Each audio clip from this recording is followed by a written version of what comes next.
Thanks for tuning in again, everybody. We're back with your favorite podcast, Luca's Tigers and Bronze. Oh my.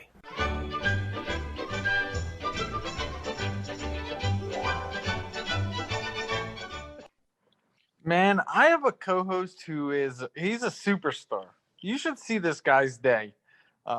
He's a beast of an attorney. He's preparing your guys' sub, and Luca Nation, we want to welcome you guys back to another episode of Luca's Tigers and Bronze. Oh my.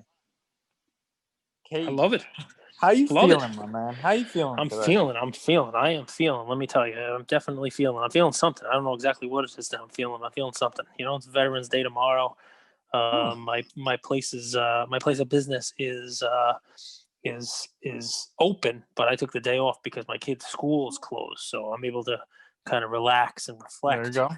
I was proud of my son this morning. I heard him talking to his teacher, and the teacher was saying something like, I had this person in my family who was in, World War One, and my son who knew my grandmother. My grandfather passed away before he was born, but my grandmother lived to 96, so my son actually knew her. Wow. And he says, "Oh, my grandmother was in World War II. She was in the Navy." And of course, the teacher is like, "Whatever, Ian." And I'm like, "No, it's true. He's telling you the truth. She was in the Navy." My grandmother. Yeah, was in the Navy? My dad's mom was in the Navy. How was 100%. she in the Navy? She was in something called the Waves. You got to look it up. It's a women's auxiliary. But yeah, full on Navy, was in World War II. Did a whole 9 yards. My grandfather was in the Navy also, but he spent more time in the brig probably than seeing active duty. But yeah, Grandma Faye, full on How Navy. important is it? And do you feel like our teachers, like given that your kids are in primary school, right? Leah's in middle school, Ian's in elementary. Do you feel like they do a good job teaching history? Good enough. I mean, look here. They brought it up the week of Veterans Day, right? I mean, the school is off. It allows for them to ask questions and kind of celebrate it. I don't think you could do a good enough job of celebrating our troops, veterans or active military. So as much time as they can dedicate with our kids to them, that's time well spent. Other than things like science. Come on now. Who needs science and math? I mean, no one needs that stuff.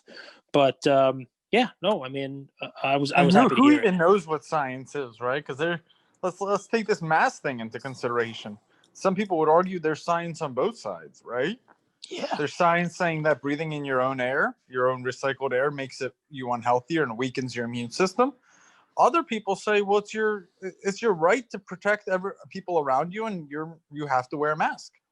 Science. I'm telling you, man. I'm telling you. That whole analysis. You know what it was? It was delicious. You have to work that in. Our audience, they Luca Nation, they wanted to make sure you knew. They loved how delicious your play was yesterday. Let me layer on something. And here's why I was so excited. Let's really simplify. Let's say you're an investor and you have this strategy, right? Mm-hmm. You buy graded cards, you buy raw cards, right? Yep. That 30%, that delicious 30% return is on buying graded cards, right? You buy a Luca Prism PSA 10, you make your 30%, you get out. Here's how you get that 30% even higher. Really where you get those gains is by grading the raw cards, right? So your 30% is the minimal. It's the benchmark. And then you apply all of your risk to grading cards. And that's where your returns could get to 100, 200, 500x. So actually buying graded cards, getting your 30% out, it's almost conservative, right, Cage? But if you layer on the system, the strategies of buying raw and grading, that's where your returns can be astronomical. And that's really what I've done. That's really, if you really want to simplify my strategy, it's been that.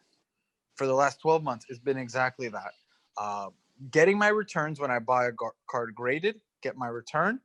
And then really where I make a lot of my money and increase my bankroll is buying raw, grading, and flipping. That's where I've been able to get 10, 15x returns. So just something to think about. I like it. I mean, listen, you can't really go wrong with that, right? I mean, you're telling people, how to make money. So what's going on in the world today, Andrew? Normally you got something fun to talk about.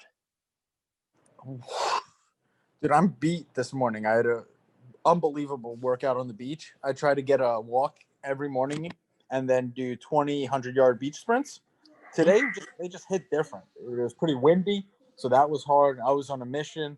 I'm this weird guy that when I'm doing sprints and I see people walking, I'm like, yeah, you would be lazy. You would be lazy. You wouldn't be running here with me.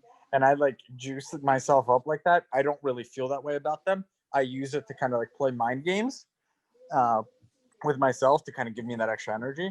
So it was just a serious workout. So I'm kind of drained. I don't know, but I don't got much for you guys other than I'm very grateful. I'm very happy. I couldn't be more thankful to our community and Luca Nation. The interaction has been off the charts. It I feels love like it. it's just one running conversation the last few weeks with people. It's pretty cool. Do you have a pick for these guys for today? If not, I I can roll into mine. I do, but it's a little bit different. It's actually a pick. More of a recommendation. So Okay. as we probably graded or bought, you know those, optic inserts, Mm-hmm. or those my house inserts that I was talking about, or 15th year LeBron James optic. Yes. I would say right now my pick, and it's super basic, is to. This would be a great time to auction those off. If you've Okay. been looking for a time to sell those cards, your non-rookie, uh, kind of, can you give me a word for those cards? How would you describe those cards? So, Inserts, optic, colors. well, it depends, right? So there's inserts would be if like you talk about like the My House Yep. and those type of things. Those are inserts. I think you're probably talking more of like any card of LeBron that's an insert as well as like off year stuff. Like his base silver from 2019. That's not an Exactly. insert per se, but it's definitely not a highly sought after card of his. I mean, new Laker jersey, but basically, you want to call them like non-essential cards. You want to call them like a rookie card, an essential card. You want to talk Yep. about like maybe a second year or a chrome card. Mm-hmm. I think the 2012 Prism you could say is a cool one because it's the first Prism card. But other stuff, I mean, now you start to stretch it. His first card in his Lakers jersey. Last year's Durant card in a Brooklyn Nets jersey, Yeah. or Yep. last year's optic Durant numbered at a 49. Though, like right now, what I'm doing, and I think it's actually a little bit contradictory to what everyone else is doing. I'm seeing a lot of buying in the market. Okay. I'm actually selling a lot into the market so that I can be sitting on cash. Right now, I feel like going into December and January, I want to have a pretty liquid portfolio. I want to have 20 to 30 to 35% of my portfolio be cash, because I think there's going to be some really unique flight to quality buying opportunities in the next few weeks. Okay. I apologize. Okay. And why I say that, I'm selling a lot of these cards myself. So I'm seeing record prices on those cards. Cards that I've bought for 20, 25 bucks got graded as a PSA 10, might have been $100 card. Now it's selling for 180. Wow. And it's not a prism. Like, it's not like the card I'm selling that comes to mind is the winner stays, that insert. Yep. Optic Kobe Bryant orange out of 39, I believe. Wow. I bought it for I think $175. It's already at 183 on auction. I think with this wave of buying that's coming in the next 3, 4, 5 weeks, for like the Luca Prism PSA 10 is already 1,500. With this wave of buying, I think it's a good time to sell off some of these these riskier investments, take the cash out, and you're going to find some opportunities, I believe, at the end of December, early January, to buy some really nice stuff. And if you don't have that liquidity, it's going to be hard to gobble up those really nice deals. So give me one example. You're talking about like a LeBron insert card. That's the best example we have. I mean, I think a lot of people have that LeBron winner stays card. I really do believe that. Curry winner stays. A lot Curry inserts I think would be an interesting, because they didn't move in the middle of summer, but now that Curry insert you might have pulled yourself out of the pack and got graded a PSA 10, it might sell for 90 to $100. That's a nice profit, man. And what are you doing with that card? That's the question. What are you holding those non-scarce 20th year inserts for? Like, what's going to cause them to appreciate? I think if you have them, I think now's a great time to sell. I think you're going to be in the profit with it. I think you're going to be able to get some good money out of it, and you're going to be able to buy some really nice assets, long-term assets from that. I like it. I like it a lot. And I have some of these cards. I will definitely think about selling these 100%. I Let, mean, let, it's let definitely. me ask you, Go ahead. if you have five of them, five, like a Curry stays PSA 10, a My House John Morant, a LeBron winner stays, if you have those, wouldn't it be nice to sell them, get $500 out, and buy 3 or 4 Tatis tops PSA 10s? Yeah. You're basically flipping inserts for a guy who might be in the MVP talk next year in MLB baseball. And Hmm. I think it's not just looking at prices, it's looking at market trends. As NBA season starts, kind of it's right around the corner here, where MLB is already a distant memory. It's essentially flipping just non-scarce. I can't think of the word right now because I am a little bit freaking exhausted right now from the run. But it's flipping those assets for a really nice buy like Tatis. So not the most articulate, but I think if you're listening to this, you kind of catch my drift. I tell you guys plays that I'm doing myself, and I think it makes sense. And you I could like DM it. me if you have questions. I like it. So here's my play for the day, and I'll give you a person on it too. But I want you to I want you to do your own research. I want you to take a look at this too, right? So, um, there are bargains to be had. The draft is next week for the NBA. It's a week from tomorrow. I personally broke 3 boxes of 2020 Prism NBA draft, and look, I try to be on the ball when it comes to all of these sports, all of these guys, you name it. I know a lot about every sport, but this year is a tough year. This year is a difficult year for it because, especially for the NBA draft, there wasn't really a college season. I mean, there was an interesting college season. There's not a lot of tape, there's not a lot of film on these guys. There are some guys in Europe that there's a little bit more film on, but basically, the draft is more wide open than it has been in a very long time. And there are going to be people in this draft that are surprises. That steal of the draft type player, the projects out there, the bowl that might come in and have a good game and shock everybody at a dollar. And you don't have prism cards out yet. You don't have mosaic cards out yet. But what you do have are these draft cards, right? And the other thing you have are guys like me who are breaking it because they wanted to break a $200-something box with their son and pull a LaMelo Ball card because that's the only one your son knows, or a Wiseman because you hope and pray that he falls to the Hornets for you guys at number 3. So Devontae has a big man, athletic on the inside to throw the ball to. But outside of that, there are these guys that someone like me has never heard of. And I'm just now, I opened 3 boxes. I spent 600 something bucks, and I'm like, oh, let me get on eBay and put some of these cards up. Let me sell what I can and try to recoup some of my costs on this. And I'll tell you that 9 out of 10 guys who I pulled in these packs, I didn't know who they were. So before I go up there on eBay and just throw them up there, I'm going to do some research. And this is where I think you can make some money, right? And I'm going to give you a perfect example of this, right? I put aside a whole bunch of cards I was going to sell on eBay. Each one of these boxes has 5 autographs. I got 15 autographs. I had not heard of any of those 15 players. But I showed some pictures to some folks, and they're like, "Oh, that guy, he might go in the top 10. I mean, that's a good player. That's a good draft pick." Like, all right, let me put that one to the side and don't sell it in a lot of 5 autos for 20 bucks. But there are plenty of those lots of autos for 20 bucks. And there are guys who will probably be drafted in the first round who may show up. So I did some research today, and I'll give you the one guy who kept coming up in what I was researching, and then I'll finish my story with it. So you don't have to buy this guy. He's got some other cards, good contenders, got some draft picked autos, for Prism. But I started researching again, and for whatever reason, the draft sleeper, category from drafting anywhere from number 15 to 30, so like mid to late first round, this guy's name kept coming up, and people talk about how he might come into that 10, 12, 13 range if people are high on him. He's a project, probably not going to make a killing or a big splash this year in the NBA, but instead of drafting a mid-level college player that really has no high ceiling at that point in the draft, why don't you take a project player who could turn into something else? So the sleeper candidate, 7 foot tall, but 7 foot tall and athletic, skinny, 7 foot tall, like 200 pounds, 201, right? Played in Greece.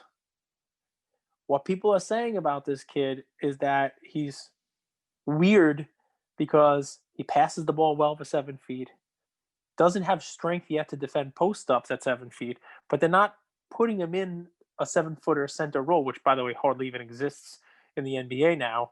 The guy's like a pull up shooter. He's a 3-point shooter. He's like an outside 7 footer, look, if he can build some size and you name it, 18 years old, one of the draft's youngest prospects.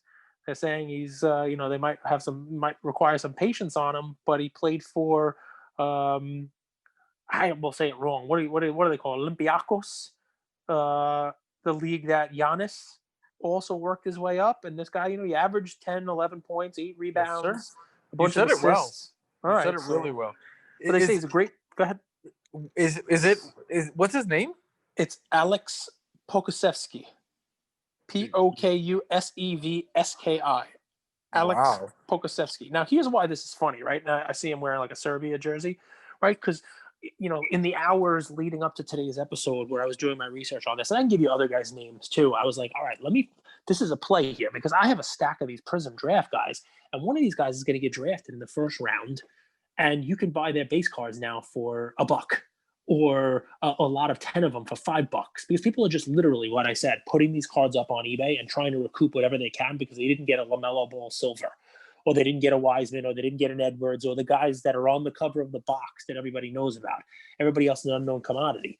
But there were people who fell into that category in years past who turned into something good. Now, I'm not saying this draft card is going to be the one that's going to have, great long-term value because regular Prism's going to come out, Optic's going to come out. You're going to have, a lot of great stuff to buy. But right now, these draft prospects for next week when they get drafted on your team or on someone's team, right now you can buy them cheap. And next week, automatically, there's going to be an increased demand for that player because the whoever the late round pick of the, I don't know, of the Lakers is, Laker fans are going to get him. Whoever the late round pick of the Suns are, the Suns fans are, oh, that's my rookie this year. You go out and get him. So when I did this research, this was the guy, Alex Pokusevski, who came up. So I went through my cards. And you know what I found? I'll show you, Andrew, because you get a kick out of it, right? I found this. It was in with my commons. So here is the kid's auto, right? It says prospect autograph, right? And I look at it. It's like an orange pulsar looking thing. That thing is numbered out of 49. And I'm like, hey, look what I got. I was gonna sell this for like $5, because I'd never heard of this dude. So this is the story, right? This is the lesson, right? You open stuff up, do some research first, and also with prospecting like this, you never know who's going to be the guy. Now, this guy might turn into nothing, right? Who the hell knows? But now I know, doing a little research, I shouldn't be just throwing this in a lot of 4 guys I've never heard of as autos for $20 because somebody would get a steal, and it happened. It's one of my better cards, and I had no idea. Are you saying other people, as they're ripping these packs, they might throw Pokusevski into a lot without even knowing? That is my point. So that auto, you might be able to find this guy's auto. Somebody like me who was like, oh shit, let me just get wherever I can. You might find this guy, his base auto, $5, $10, whatever it is, and he's, somebody who might be worth significant value down the road. You might be able to find that player. And do some research also. I'm not saying just go online and find Pokusevski autos, right? Although I'm reading a lot about him. Do some research leading up to this draft, and you might find your own Pokusevski. You might find some. Go ahead. Do you think is the play to flip it right after the draft? Well, someone like him, possibly if he gets drafted. So what I'm expecting, why I brought him up, right, is I'm expecting him to be drafted somewhere in the middle of the first round, and his cards are not selling for middle of the first round kind of draft. So yes, that's a card. The one that I just found. That's a card that I think I will probably sell in the days following the draft. So what's your experience with the draft the draft sets, like how it. I know they don't last, but is there a play? Is there a way to make money on So them? this year, especially, there is, and I made a killing on Prism Draft Football last year with Gardner Minshew because it was the only Prism card that was available, and I had autos out of 25, autos out of 49, his Mojo autos. I had more Gardner Minshew Prism Draft than I knew what to do with. Well, basketball starting December 22nd, and it's a 72 game season, and Prism basketball I don't think it's coming out until like March.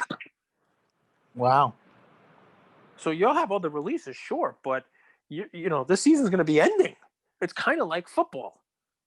Football draft is still a product. People still like the football draft prospects. You can go out and get a nice Tua card or Burrow and Prism. Mosaic is there also, but there is no Prism football yet. I think Prism football doesn't release till December 2nd. The season is going to be 2/3 over by the time Prism football comes out. So people have to have something to invest in their guys on. So this product here, it's one that's breakable. It's one, it's got multiple cards, and yeah, I mean, if Christmas week LaMelo Ball puts up, a couple of triple doubles, there is no regular Prism card to sell of his or to go on eBay and buy. So yes, this is a product that does have some good potential.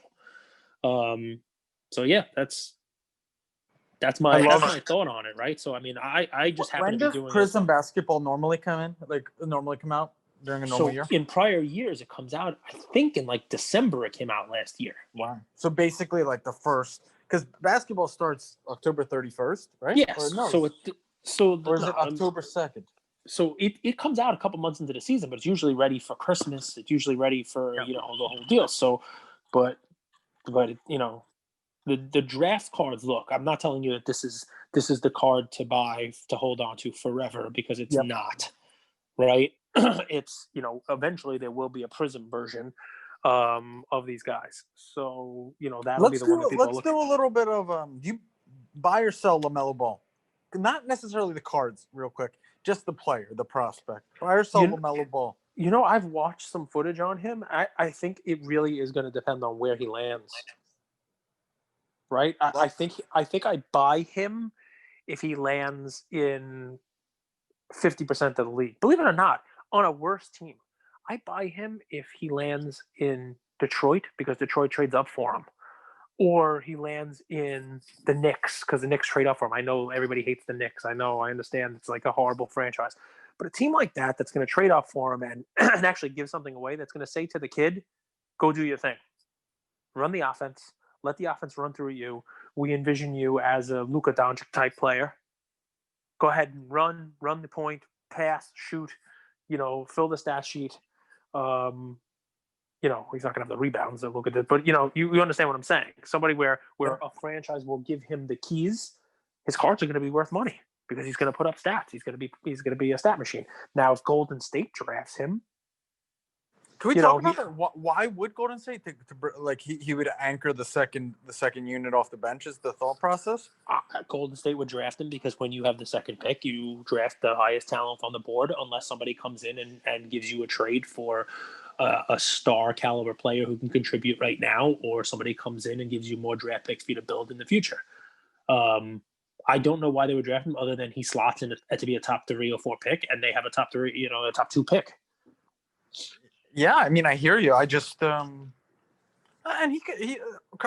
bringing him off the bench would be an interesting play for Golden State. Okay, James Wiseman, buy or sell Yep. as a player. I'm actually a buyer on Wiseman, mostly because I hope he falls to the Charlotte, Hornets right? at 3.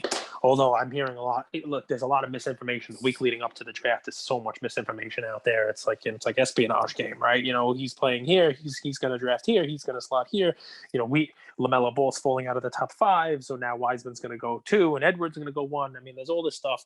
A lot of that I think is Golden State putting it out there so that the Hornets trade up to 2 and give them, something to go from 3 to 2, even though they had no interest in actually taking Wiseman anyway. I like him. I actually saw him play. A little bit with Memphis this year. I mean, that was like a crazy fiasco where he was ineligible and then he played and the whole deal. I've seen footage on him. I think he's got some real athletic ability. Also, very tall inside player. It's going to come down to whether or not he works on his game. but for this draft class, he's one of the big guys. He's one of the better guys. Um, Anthony you know, Edwards. I like Edwards. I think Edwards is the most NBA ready, guy out there. I think Edwards will be a good player. It's a fun little thing, right? To go through these, the draft players. Who's going to be good, who's not going to be good. We talk about Wiseman. There's a school of thinkers out there that like this Denny Avdija. I'm going to say Mhm. it wrong. He played for Israel. Actually got a silver at him, and I didn't know who the hell that was either. Denny And I'm like, Avdija. You're right. yeah. So he's very good. Now, like I said, there's a school of people out there on the Wiseman From camp Israel. From who say Israel. that I'm going to say this guy's name wrong too, but Onyeka Okongwu. Yep. It's a big guy from USC. That's right. And there are a lot of people out there who say that he may end up being the best big man in the draft class, more so than Wiseman or anybody else. But that's the fun part about the draft, right? Everybody's got their opinion. But I watched some tape on him, and USC played a great game. I watched on YouTube against Pepperdine. And I'm like, oh, this guy. I mean, Pepperdine is not an NBA team, clearly, but he's a young kid. I mean, a freshman, I think. And he looked the part. So if that translates over, maybe that's a guy you take a flyer on for a couple of bucks. Then who knows where he's going to land? Go ahead. What I'm seeing is this class has a lot of good players. Yep. Other than LaMelo Ball, I don't feel they carry the brand, the reputation, kind of like that Zion factor that might be worth it when you're investing in cards. I also don't see a star in this draft. I think it's definitely a down year for players. Like I think Killian Hayes is an interesting one. Sadiq Bey was good on Nova, but I don't see any stars. I'm big on RJ Hampton just because I like him a lot. Hayes a nice one. Hampton's a nice one. But you know what? The names you're giving, those are the names of good role players exactly on a team. Exactly. Those are not guys who are going to be the flashy, carry a team. Team's number one.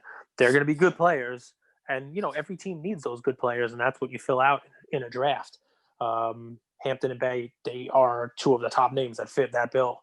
But the draft, I'll go one step on what you're talking about.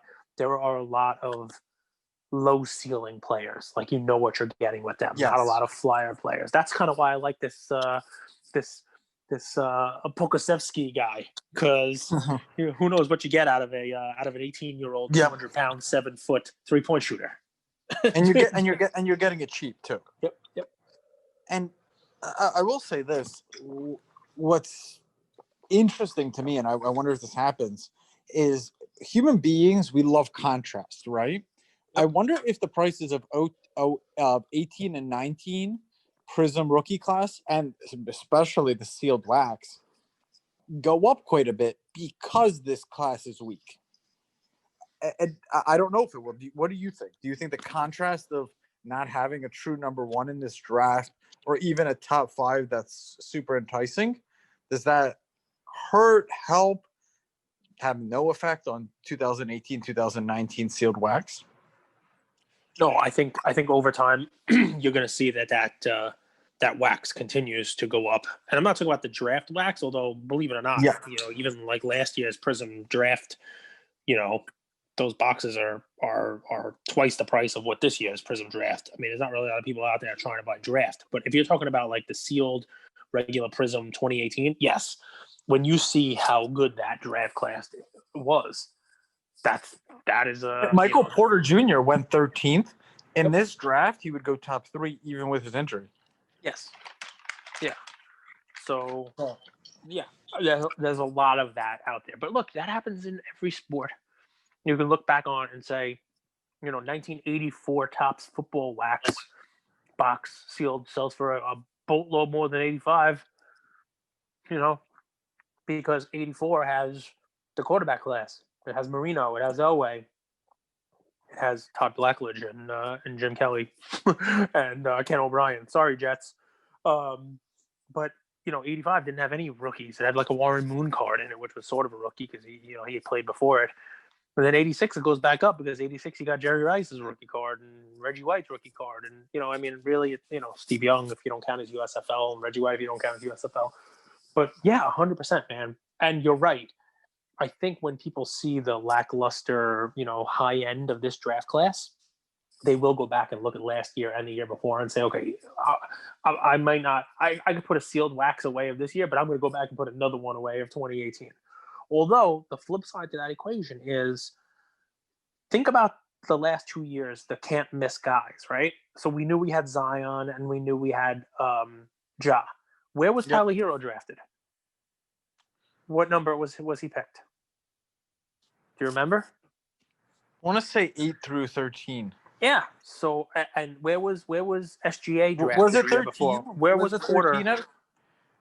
I'd have to look, man. I figured you knew Hero's entire bio off the 13. top of your head. So think about that, right? So you're 13, right?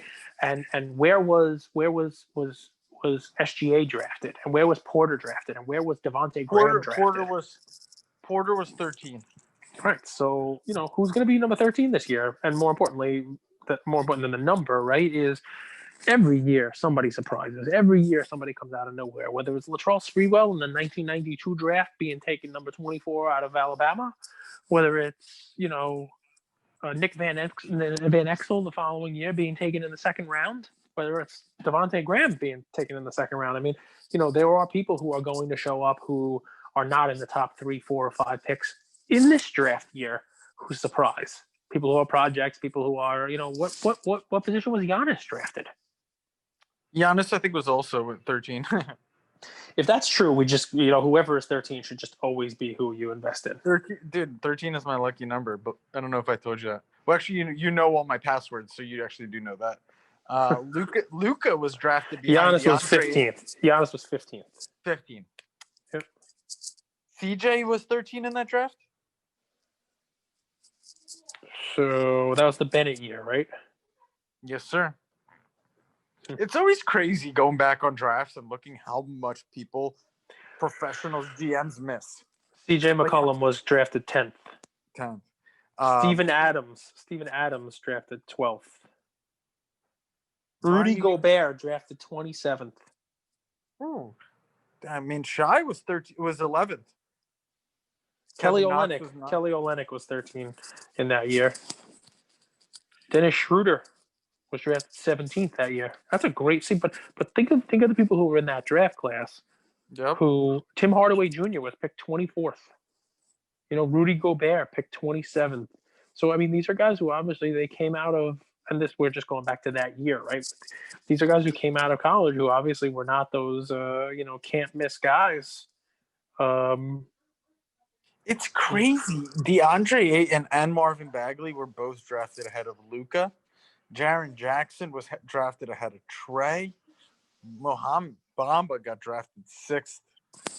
It's crazy. How do they miss so bad?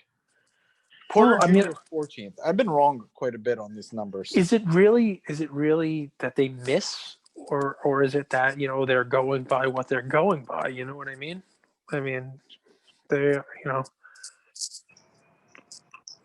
mean, were there really 14 players better in 2017 than Bam? Possibly at the time he came out. He's improved his game that much, right? I mean, Donovan Mitchell and Bam Adebayo were taken after Frank Ntilikina. I love going after the Knicks. I mean, think of the Knicks. Look at what they did there. Pick number 8. Did they take Luke Kennard? I would even be okay with. Did they take Donovan Mitchell, who went 13th? Did they take Bam Adebayo, who went 14th? No. I mean, even Jared Allen was picked 22nd. OG Anunoby at 23. I mean, Kyle Kuzma, 27. Think of all the players that are out there, who are taken later on, who, will contribute. That's just one draft. So I like it because here we are, we're talking about these guys. We're talking about, prospects. There are players out there in this drafting that are going to be 5 years from now when we're on episode, 47,000 of this show. And we're looking back. Can you believe that so many teams passed up on Pokasevsky and that draft. Do you believe 13 people were picked ahead of it? I mean, that conversation will be had. You just don't know exactly who the player is going to be. I love it. I love it. So a little bit different episode for us today, isn't it, Cage? Talked a little bit about the NBA draft. I talk about selling cards as a play. But that's what you get here. It's not always going to be, hey, do this. Follow me. Well, listen, go out there and get some Pokasevsky cards if you want me to tell you what to do, right? But remember, when the draft comes around in 2016, right, we all knew that Ben Simmons was a can't miss player, and Brandon Ingram was a can't miss player, and Jaylen Brown was great, and those would be a top three, right? But way the hell down at 27th was Pascal Siakam. So the draft is a fun time. The draft is a fun time for the NBA, right? There's a Karis LeVert at 20. So I love this stuff, especially because, look, when NBA Prism comes out this year, how much is a box going to be? I mean, is it going to be $2,000 for a hobby box of Prism? Maybe. Would anybody flinch at that? I mean, that could possibly be the price, right? But now you can get for $2 and change a 5 autograph box, a draft, and maybe land one of these guys who turns into one of your, one of the prospects that pays off. You never know. I happened to get one of the sleeper autographs and didn't even know it. So it's. Was that you or Ian who pulled that? Ian might have pulled it. Who knows? I really have no idea. But we're having fun. And they're not gonna break the bank. If you think about going out and buying a box of Topps Update, buy one of these instead. Basketball instead of baseball. It seems to be the way we're leaning. All right, Luca Nation. Listen, we appreciate all of the support. We hope you've seen some updated content from us the last couple of days. We got a guy behind the scenes, Jordan, working with us, putting out some really fun content, cutting some videos for us. Made me look like a genius with a little Kyle Lewis video we put up there. That was a unanimous Rookie of the Year. Thank you for being with us, Luca Nation, for as long as you have. Hopefully you guys got in on that card early. Hopefully you guys are already waiting months for PSA to return your cards instead of trying to buy them now. You guys who were on that play when we gave it will have those PSA 10s back in time for the next season to start. We've noticed some, additional followers, additional listeners. If you can, head on over, make sure that you're subscribed to the podcast. You find us over on YouTube if you like, and subscribe there. And we only ask that if you're getting any kind of value out of this, go ahead and tell somebody about it, and grow our audience for us, because that's what we're doing this for. We want to reach as many people as we can and provide value to as many people as we can. And we're also going to drop, our November submission is closed. So we're going to drop some information and repost, starting this week, information for our next sub. We'll close that probably December 1st and get that one out for December submission as well. So start getting your cards ready, and, we'll have them for our December Luca Nation sub. Anything to add, sir? You said it all really well. I went on Facebook groups just while you were talking there, and there's just some delicious MLB deals available right now. And at the same time, I just went to Instagram, the exact card that I would recommend selling, the 2019 Kevin Durant Prism Silver. So it was just cool. Nothing to add to what you said. Please share. And we're looking forward to doing more PSA subs with you guys. Thanks, everybody. We'll talk to you soon. We'll talk to you tomorrow, because we always do. Take care, everybody. Yeah.